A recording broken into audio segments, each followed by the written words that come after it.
passe maintenant au phénomène de réfraction. Pour avoir le phénomène de réfraction, il faut en avoir deux milieux différents. Donc, pour avoir deux milieux différents, donc dans la cuve à onde, on place une plaque en verre. Donc, cette plaque en verre va servir à faire la différence des deux épaisseurs d'eau. Donc, ici, on a une épaisseur d'eau E1. Donc, ici, on a le vibreur. Ici, c'est la lame vibrante. Ici, c'est l'épaisseur du milieu 1. Donc, ici, j'ai un milieu numéro 1.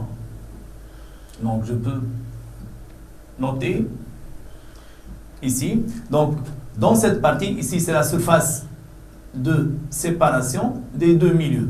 Donc, ici, j'ai un milieu 1. Ou, si vous voulez, l'épaisseur de l'eau est E1. Et ici, j'ai un milieu 2. Où l'épaisseur de l'eau est petite. Donc, on a modifié l'épaisseur de l'eau pour avoir deux milieux différents. La différence, c'est l'épaisseur d'eau. Donc, pour les eaux de faible épaisseur, la célérité de l'onde V s'écrit V égale la racine de l'épaisseur de l'eau, E, fois la constante de pesanteur, G. Donc, ça veut dire que dans le milieu 1, vous remarquez que E1 est supérieur à E2. Donc, étant donné que E1 est supérieur à E2, et vu cette expression de la célérité, on peut dire que V1 supérieur à V2. Lorsqu'une onde passe d'un milieu à un autre, seule la fréquence ne varie pas. La fréquence, parce que la fréquence porte l'information. Donc, la fréquence ne varie pas. Donc, pour cela, on va avoir V1 sur N est supérieur à V2 sur N. C'est-à-dire, l'onde garde la même fréquence. Et par suite, on aura la longueur d'onde dans le milieu 1 est supérieure à la longueur d'onde dans le milieu 2. Voilà pour les deux milieux qu'on a créés dans la cuve à onde.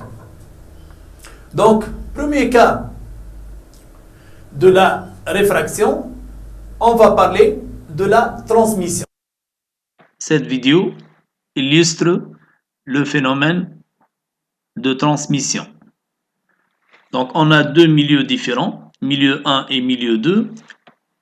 Voilà la surface de séparation en pointillé jaune. La direction de l'onde incidente est orthogonale à la surface de séparation.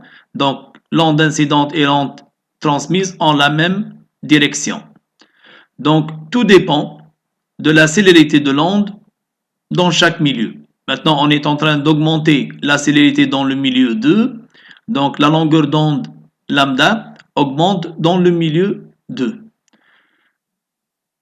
Donc, au cours d'une transmission, c'est-à-dire le passage d'une onde d'un milieu 1 à un milieu 2, on a même direction de l'onde transmise et de l'onde incidente, mais on n'a pas la même célérité, c'est-à-dire on n'a pas la même longueur d'onde.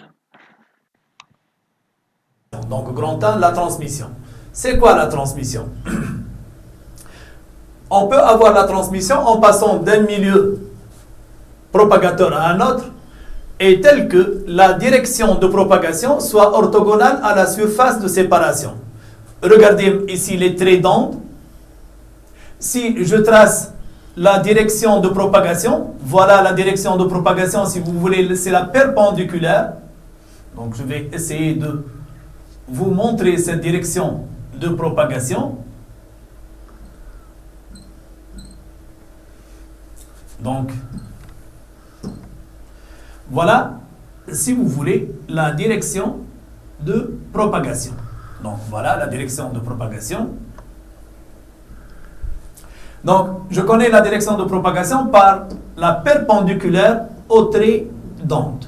Donc, elle est perpendiculaire au trait d'onde. Donc, je remarque dans ce cas que la direction de propagation est orthogonale à la surface de séparation. De même, elle est confondue avec la normale. Donc, je note, celle-là, c'est la normale. La normale, c'est quoi? C'est la perpendiculaire à la surface de séparation. qu'est-ce que je remarque? Je remarque que la direction de l'onde incidente est confondue avec la normale. Donc ici, il n'y a plus d'angle d'incidence. Ici, l'angle d'incidence, I1, est égal à 0 degré. Donc il n'y a pas d'angle d'incidence. Donc ici, l'onde va garder la même direction, bien sûr, dans le milieu 2. C'est-à-dire, la direction de l'onde incidente va être la même que la direction de l'onde, si vous voulez, réfractée. Donc, si je représente la direction de l'onde réfractée, donc je vais trouver cette direction, si vous voulez, c'est la direction de l'onde réfractée. Donc, je vais changer la couleur. Donc, la direction, je vais prendre par exemple en orangé, la direction de l'onde réfractée. Donc, celle-là, c'est la direction de l'onde réfractée et celle-là, c'est la direction de l'onde incidente. Donc, l'onde va garder la même direction lors de la transmission. Mais la longueur d'onde n'est pas la même. Donc, la longueur d'onde ici, donc dans ce cas, voilà, si vous voulez, la longueur d'onde lambda 1. Celle-là, c'est lambda 1. Mais on vient de montrer que dans notre cas, lambda 1 est supérieur à lambda 2. Donc, on va essayer de, si vous voulez, représenter les traits d'onde de l'onde réfractée. Donc, je vais essayer de représenter ces traits d'onde de l'onde réfractée.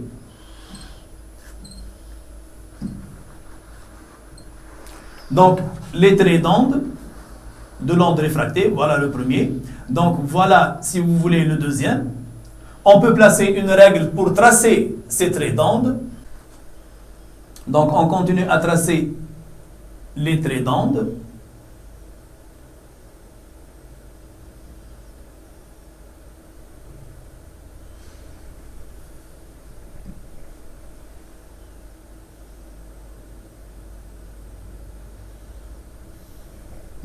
Voilà.